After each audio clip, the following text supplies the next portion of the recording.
ಮಹಾರಾಷ್ಟ್ರದಲ್ಲಿ ವಿಮಾನ ದುರಂತ ಕಣ್ಣೀರ ಕಥೆಗಳಿಗೆ ಸಾಕ್ಷಿಯಾಗ್ತಾ ಇದೆ. ಡಿಸಿಎಂ ಅಜಿತ್ ಪವಾರ್ ಜೊತೆ 4 ಬಲಿಯಾಗಿದ್ದು ಅವರ ಕುಟುಂಬಗಳಿಗೆ ಬರಸಿಡಿಲೇ ಬಡಿದಂತಾಗಿದೆ. ತಮ್ಮವರ ಕೊನೆಯ ಫೋನ್ ಕಾಲ್ ನೆನೆದು ಕಣ್ಣೀರಿಡುತ್ತಿದ್ದಾರೆ.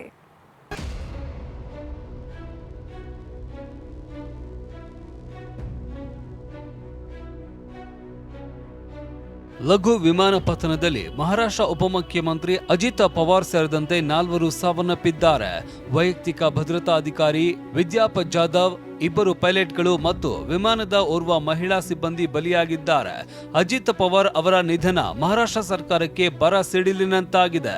ಆದರೆ ಇವರ ಜೊತೆ ಮೃತಪಟ್ಟ ಉಳಿದ 4 ಕುಟುಂಬಗಳು ಕಣ್ಣೀರಲ್ಲಿ ಕೈ ತೊಳಿತಾ ಇದೆ.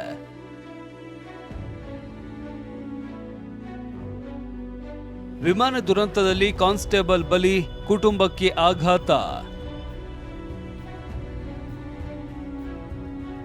2 ಮಕ್ಕಳಿಗೆ ಬಾಯ್ ಬಾಯ್ ಹೇಳಿ ಹೋದ ತಂದೆ ಬರಲೇ ಇಲ್ಲ. ಇವರು ಕಾನ್ಸ್ಟೇಬಲ್ ವಿದೀಪ್ ಜಾಧವ್, 2009 ಬ್ಯಾಚ್ನ Mumbai police constable. DCM Ajit ಪವಾರ್ಗೆ ನಿಷ್ಠಾವಂತ ಅಂಗರಕ್ಷಕರಾಗಿದ್ರು. ಪ್ರಚಾರದ ವೇಳೆ ಇವರ ಮನೆಯಲ್ಲಿ ತಯಾರಿಸಿದ ಊಟವನ್ನೇ ಅಜಿತ್ ಪವಾರ್ ಸೇವಿಸ್ತಾ ಇದ್ರು. ಲಘು ವಿಮಾನದಲ್ಲಿ ಅಜಿತ್ ಪವಾರ್ ಅವರ ಭದ್ರತಾ ಕಾರ್ಯಕ್ಕೆ ತೆರಳುವ ಮುನ್ನ ನಿನ್ನೆ ಬೆಳಗ್ಗೆ 6:30ಕ್ಕೆ ತಂದೆ, ತಾಯಿ ಹಾಗೂ 12 ವರ್ಷದ ಮಗಳು, 7 ವರ್ಷದ ಮಗನಿಗೆ ಬಾಯ್ ಬಾಯ್ ಅಂತ ಹೇಳಿ ಹೊರಟಿದ್ರು. ಆದ್ರೆ ಇದಾದ 2 ಗಂಟೆಯಲ್ಲಿ ವಿಮಾನ ದುರಂತದಲ್ಲಿ ವಿದ್ಯಾಪತಿ ಜಾಧವ್ ಸಾವನ್ನಪ್ಪಿದ್ದಾರೆ. ಮನೆಗೆ ಆಧಾರವಾಗಿದ್ದ ಮಗನನ್ನ ಕಳೆದುಕೊಂಡು ಕುಟುಂಬಕ್ಕೆ ಆಘಾತ ಎದುರಾಗಿದೆ. हाँ, उनके परिवार में उनके माँ, उनके पिताजी, उनकी वाइफ और उनके 2 बच्चे थे, जो एक 12 साल की लड़की थी और 7 साल का लड़का था. ಅಪ್ಪ, ನಾನು ಅಜಿತ್ ಪವಾರ್ ಜೊತೆ ಹೋಗುತ್ತಿದ್ದೇನೆ, ನಾಳೆ ಮಾತನಾಡುತ್ತೇನೆ ಎಂದ ಪುತ್ರಿಯ ಕೊನೆಯ ಕರೆ.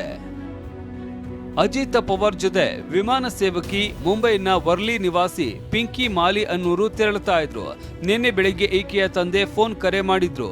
ಈ ವೇಳೆ, ಅಪ್ಪ, ನಾನು ಅಜಿತ್ ಪವಾರ್ ಜೊತೆ ಬಾರಾಮತಿಗೆ ವಿಮಾನದಲ್ಲಿ ಹೋಗ್ತಾ ಇದ್ದೇನೆ. ಅವರನ್ನ ಡ್ರಾಪ್ ಮಾಡಿದ ನಂತರ ನಾನು ನಾಂದೇಡ್ಗೆ ಹೋಗುತ್ತೇನೆ, ನಾಳೆ ಮಾತನಾಡುತ್ತೇವೆ ಅಂತ ಹೇಳಿದ್ದರು. ಆದ್ರೆ ಇದೇ ತನ್ನ ಕೊನೆಯ ಫೋನ್ ಕಾಲ್ ಆಗಿರುತ್ತೆ ಅನ್ನೋ ಊಹೆಯೂ ಪಿಂಕಿಗೆ ಇರಲಿಲ್ಲ.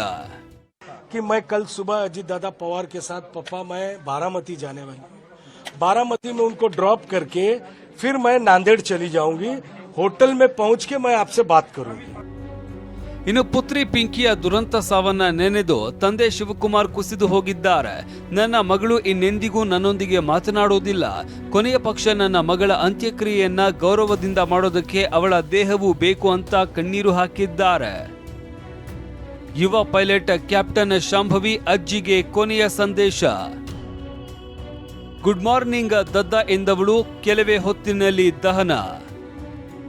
Pilot in command Sumit Kapoor ಮತ್ತು second in command Shambhavi Pathak ಕೂಡ ವಿಮಾನ ದುರಂತದಲ್ಲಿ ದಹನವಾಗಿದ್ದಾರೆ. ದುರಂತ ಅಂದ್ರೆ ಕೋ ಪೈಲಟ್ ಶಾಂಭವಿ ಪಾಠಕ್ಗೆ ಅಜ್ಜಿ ನಿನ್ನೆ ಬೆಳಗ್ಗೆ 6:30ಕ್ಕೆ ಕೊನೆಯದಾಗಿ ಸಂದೇಶ ಕಳುಹಿಸಿದ್ರು. ಹಾಯ್, ಗುಡ್ ಮಾರ್ನಿಂಗ್ ದದ್ದ ಅಂತ ವಾಯ್ಸ್ ಮೆಸೇಜ್ ಕಳಿಸಿದ್ಲು. ಇದಕ್ಕೆ ಅಜ್ಜಿ ಮೀರಾ ಪಾಠಕ್ ಶುಭೋದಯ ಚಿನ್ನಿ ಅಂತ ರಿಪ್ಲೈ ಮಾಡಿದ್ರು. ಆದ್ರೆ ಸುದ್ದಿ ತನ್ನ ಅಜ್ಜಿಗೆ ತಲುಪುವ ಹೊತ್ತಿಗೆ ಆ ಪ್ರೀತಿಯ ಸಂದೇಶವನ್ನ ಹೊತ್ತಿದ್ದ ಫೋನ್ ಜೊತೆಗೆ ಮೊಮ್ಮಗಳು ಬೆಂಕಿಯಲ್ಲಿ ಬೆಂದು ಹೋಗಿದ್ಲು. ಇದೇ ತನ್ನ ಮೊಮ್ಮಗಳ ಕೊನೆಯ ಸಂದೇಶವಾಗುತ್ತೆ ಅಂತ ಅರಿಯದ ಅಜ್ಜಿ ಕಣ್ಣೀರಲ್ಲಿ ಕೈ ತೊಳಿತಾ ಇದ್ದಾರೆ. ಮೊಮ್ಮಗಳು ನನಗೆ ಆಗಾಗ್ಗೆ ಕರೆ ಮಾಡ್ತಾ ಇರಲಿಲ್ಲ, ಸಾಮಾನ್ಯವಾಗಿ ನನಗೆ ಸಂದೇಶ ಕಳಿಸ್ತಾ ಇರಲಿಲ್ಲ. ಇವತ್ತು ಅವಳು ನನ್ನನ್ನ ಹೇಗೆ ನೆನಪಿಸಿಕೊಂಡಳೋ ನನಗೆ ತಿಳಿದಿಲ್ಲ ಅಂತ ಅಜ್ಜಿ ಗೋಳಾಡಿದ್ದಾರೆ. आज सुबह ही मैसेज आया गुड मॉर्निंग का. बस आपने रिप्लाई किया था? हाँ, मैंने कर दिया. इससे बड़ा कुछ और बुरा हो सकता है कि हम लोग के सामने जवान बच्चा चला जाए. ಅದೇನೇ ಇರ್ಲಿ, ವಿಮಾನ ದುರಂತ ಕಣ್ಣೀರ ಕಥೆಗಳಿಗೆ ಸಾಕ್ಷಿಯಾಗ್ತಾ ಇದೆ. ವಿಧಿಯಾಟದಲ್ಲಿ ಈ ನಶ್ವರ ಬದುಕು ಕ್ಷಣಿಕವಾಗಿದೆ. Bureau report, TV9.